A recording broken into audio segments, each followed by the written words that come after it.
Hi everyone, ನಮಸ್ಕಾರ. Welcome to the session. ಇವತ್ತಿನ ಸೆಷನಲ್ಲಿ ಪ್ರಾಂಪ್ಟ್ ಹೇಗೆ ಕೊಡೋದು ಅಂತ ಕಲ್ತ್ಕೊಳ್ತೀರಾ. ಚಾಟ್ ಜಿ ಪಿ ಟಿಯಲ್ಲಿ ನೀವು ಪ್ರಾಂಪ್ಟ್ಸ್ ಕೊಡ್ತೀರಾ, ಅದಕ್ಕೆ ಒಂದು ಆನ್ಸರ್ ಬರುತ್ತೆ. ಅದಕ್ಕೆ ಕರೆಕ್ಟಾಗಿ ಪ್ರಿಸೈಸ್ ಪ್ರಾಂಪ್ಟ್ಸ್ ಹೇಗೆ ಕೊಡೋದು ಅಂತ ಈ ಸೆಷನಲ್ಲಿ ಕಲ್ತ್ಕೊಳ್ತಾ ಇದ್ದೀರಾ. So let's begin with how to give a prompt in ChatGPT. So chat G P ಟಿಯಲ್ಲಿ ನೀವು ಯಾವ ಥರ ಕ್ವೆಶನ್ಸ್ ಕೇಳ್ತಿರೋ ಆ ಥರ ಆನ್ಸರ್ಸ್ ಬರುತ್ತೆ. ಸೊ ಫಾರ್ ಎಕ್ಸಾಂಪಲ್ ನಾನು ಸ್ಯಾಂಪಲ್ ರೆಸ್ಯೂಮೆ ಅಂತ ಕೊಡ್ತೀನಿ.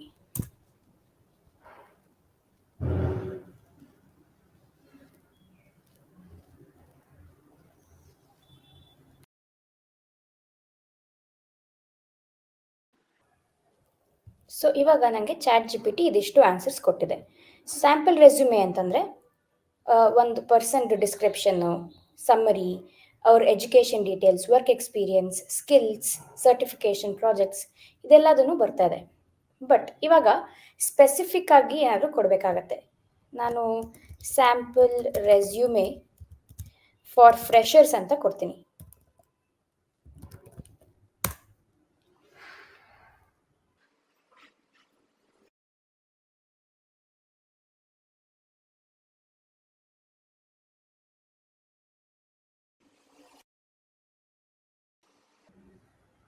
ಸೊ ಇಲ್ಲಿ ನೀವು ಅಬ್ಸರ್ವ್ ಮಾಡ್ಬೋದು, ಫ್ರೆಷರ್ ಅಂತ ಕೊಟ್ಟಿದ ತಕ್ಷಣ ಇಂಟರ್ನ್ಶಿಪ್ ಎಕ್ಸ್ಪೀರಿಯನ್ಸ್ ಅಂತ ಬಂತು.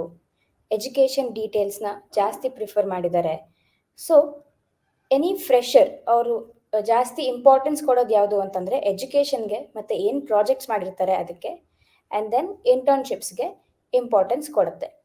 ಸೊ ಇಲ್ಲೂ ನೋಡಿರ್ಬೋದು, this resume template highlights your education skills and any relevant internships or projects. So ಇವಾಗ ಏನು ಮಾಡೋಣ, sample resume for software developer fresher. So ಇನ್ನೂ ಪ್ರಿಸೈಸ್ ಆಗಿ ನಾವು ಕ್ವಶನ್ನ ಕೇಳ್ತಾ ಇದ್ದೀವಿ. ಅಂದರೆ ಒಂದು ರೆಸ್ಯೂಮೆ ಟೆಂಪ್ಲೇಟ್ ಬೇಕು, ಆ ರೆಸ್ಯೂಮೆ ಟೆಂಪ್ಲೇಟು ಒಂದು ಸಾಫ್ಟ್ವೇರ್ ಇಂಜಿನಿಯರ್ದಾಗಿರಬೇಕು ಅಥವಾ ಸಾಫ್ಟ್ವೇರ್ ಡೆವಲಪರ್ದಾಗಿರಬೇಕು, but it should be of a fresher ಅಂತ ಕೇಳ್ತಾ ಇದ್ದೀವಿ. ಸೊ ಇಲ್ಲೇನು ಕೊಡ್ತಿದೆ, ಗಿಟ್ ಹಬ್ ಪ್ರೊಫೈಲ್ನ ಇನ್ಕ್ಲೂಡ್ ಮಾಡ್ತು. ಬಿಕಾಸ್ ಸಾಫ್ಟ್ವೇರ್ ಇಂಜಿನಿಯರ್ ಅಥವಾ ಸಾಫ್ಟ್ವೇರ್ ಡೆವಲಪರ್ ಅಂತ ಮೆನ್ಷನ್ ಮಾಡಿದ್ದಕ್ಕೆ ಗಿಟ್ ಹಬ್ ಪ್ರೊಫೈಲ್ನ ಮೆನ್ಷನ್ ಮಾಡಿ ಅಂತ ತೋರಿಸ್ತಾ ಇದೆ. ಆ್ಯಂಡ್ ದೆನ್ ಇಲ್ಲಿ ನೋಡಿ, enthusiastic and detail oriented computer science graduate ಅಂತ ಬಂದಿದೆ. ಸೊ ಸಾಫ್ಟ್ವೇರ್ ಡೆವಲಪ್ಮೆಂಟಲ್ಲಿ ಇದ್ದಾರೆ ಅಂತಂದರೆ ಕಂಪ್ಯೂಟರ್ ಸೈನ್ಸ್ ಓದಿದ್ದಾರೆ ಅಂತ ಒಂದು analogy. And then education details ಕೊಟ್ಟಿದೆ, ಇಂಟರ್ನ್ಶಿಪ್ ಎಕ್ಸ್ಪೀರಿಯನ್ಸ್, ಪ್ರಾಜೆಕ್ಟ್ಸ್ ಮತ್ತು skills and certification. Skills, references, certification ಮತ್ತು ಎಕ್ಸ್ಟ್ರಾ ಕರಿಕ್ಯುಲರ್ ಆ್ಯಕ್ಟಿವಿಟೀಸ್ ಏನೇನು ಮಾಡಿರ್ತೀರೋ ಅದಷ್ಟು ಎಲ್ಲದರಲ್ಲೂ ಕಾಮನ್ ಇರುತ್ತೆ. ಎನಿ ಡೊಮೈನ್ ತಗೊಳ್ಳಿ ಅಥವಾ ಎನಿ ಪ್ರೊಫೆಷನ್ ತಗೊಳ್ಳಿ, ಇದಿಷ್ಟು ಕಾಮನ್ ಇದ್ದೇ ಇರುತ್ತೆ. ಬಟ್ ನೀವು ಸಾಫ್ಟ್ವೇರ್ ಡೆವಲಪ್ಮೆಂಟ್ ಅಂತ ಮೆನ್ಷನ್ ಮಾಡಿದ್ರೆ ಈ ಥರ ಒಂದು ಆನ್ಸರ್ ಸಿಗುತ್ತೆ. ಓಕೆ, ಸೊ ನೀವು ಏನು ಸ್ಪೆಸಿಫಿಕ್ ಆಗಿ ಮೆನ್ಷನ್ ಮಾಡ್ತಿರೋ ನಿಮ್ಮ ಚಾಟ್ ಜಿ ಪಿ ಟಿ ಅದೇ ಥರನೇ ಆನ್ಸರ್ ಕೊಡುತ್ತೆ. So this is exactly what is prompt engineering. So ಇನ್ನೂ ಬೆಟರ್ ಎಕ್ಸಾಂಪಲ್ ಬೇಕು ಅಂತಂದರೆ sample resume for software developer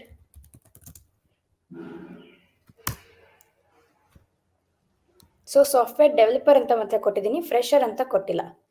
so ಅದು ಏನಂತ ಅಸ್ಯೂಮ್ ಮಾಡ್ಕೊಂಡಿದೆ, with some experience. So professional summary ಅಂತ ಬಂದಿದೆ.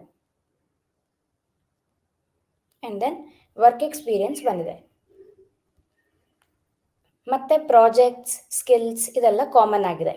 So for a software developer who has worked for certain years ಅವ್ರಿಗೆ ಈ ಥರ ಒಂದು summary, profile summary, sorry once again. So for a software developer 3-4 years work ಮಾಡಿರೋರು ಅಥವಾ ಒಂದು ರಿಲೆವೆಂಟ್ ಎಕ್ಸ್ಪೀರಿಯನ್ಸ್ ಇರೋರಿಗೆ ಈ ಥರ ಒಂದು ರೆಸ್ಯೂಮೆ ಟೆಂಪ್ಲೇಟ್ ಕೊಡುತ್ತೆ.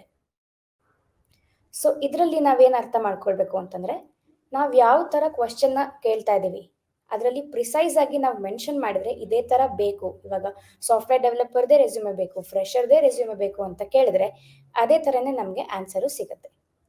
So this is about prompt engineering. ಇನ್ನೊಂದು ಅಡಿಷ್ನಲ್ ಟಿಪ್ ಹೇಳಕ್ಕೆ ಇಷ್ಟಪಡ್ತೀನಿ.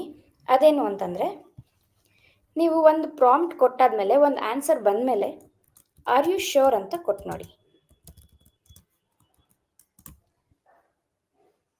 ಈ ಆರ್ ಯು ಶ್ಯೂರ್ ಅಂತ ಕೊಟ್ಟಾದ್ಮೇಲೆ if you are looking for a specific format ನಮಗೆ ಹೇಳಿ ಅಂತ ಬರ್ತದೆ. ಮತ್ತು chat G P T is asking you ನಿಮಗೆ ಯಾವುದರಲ್ಲಿ ಒಂದು ಫಾರ್ಮ್ಯಾಟ್ ಬೇಕು ಅಂತ ಕೇಳ್ತಾ ಇದೆ. ಸೊ ಇನ್ನೂ ಬೆಟರ್ ಆಗಿ ನಿಮಗೆ ಆನ್ಸರ್ ಸಿಗುತ್ತೆ. ನಾನು ಇವಾಗ ಏನು ಮಾಡ್ತೀನಿ, ಸ್ಕಿಲ್ಸ್ ಅಂತ ಮೆನ್ಷನ್ ಮಾಡ್ತೀನಿ. ಓಕೆ, ಸ್ಕಿಲ್ಸ್ ಅಂತ ಕೊಡ್ತೀನಿ. ಇವಾಗ ಚಾಟ್ ಜಿ ಪಿ ಟಿ ಕೊಟ್ಟಿರೋ ಸ್ಕಿಲ್ಸ್ ಪರ್ಟಿಕ್ಯುಲರ್ ಆಗಿ ನನಗೆ ಇಷ್ಟ ಆಗಿಲ್ಲ. ಸೊ ಇವಾಗ ಟೆಕ್ನಿಕಲ್ ಸ್ಕಿಲ್ಸ್ ಬಗ್ಗೆ ನಂಗೆ ಹೇಳ್ತಾ ಇದೆ. ಟೆಕ್ನಿಕಲ್ ಸ್ಕಿಲ್ಸಲ್ಲಿ ಏನಿರುತ್ತೆ, ಪ್ರೋಗ್ರಾಮಿಂಗ್ ಲ್ಯಾಂಗ್ವೇಜಸ್ ಇರುತ್ತೆ, ವೆಬ್ ಟೆಕ್ನಾಲಜೀಸ್ ಇರುತ್ತೆ, ಡೇಟಾಬೇಸ್ ಮ್ಯಾನೇಜ್ಮೆಂಟ್ ಇರುತ್ತೆ, ಟೂಲ್ಸ್ ಇರುತ್ತೆ. ಸೊ ಈ ಥರ ನಿಮಗೆ ಯಾವುದಾದ್ರೂ ಒಂದು ಪಾರ್ಟ್ ಗೊತ್ತಾಗ್ತಿಲ್ಲ, ಇನ್ನೂ ಬೆಟರ್ ಆನ್ಸರ್ ಬೇಕು ಅಂತಂದರೆ ನೀವು ಈ ಪ್ರಾಂಪ್ಟ್ನ ಕೊಡ್ಬೋದು. ಐ ಹೋಪ್ ನಿಮಗೆ ಈ ಕಾನ್ಸೆಪ್ಟ್ಸ್ ಎಲ್ಲ ಕ್ಲಿಯರ್ ಆಗಿದೆ. ಇದರಲ್ಲಿ ಏನೇ ಡೌಟ್ಸ್ ಇದ್ರೂ ಪ್ಲೀಸ್ ಕಾಮೆಂಟ್ಸಲ್ಲಿ ಮೆನ್ಷನ್ ಮಾಡಿ.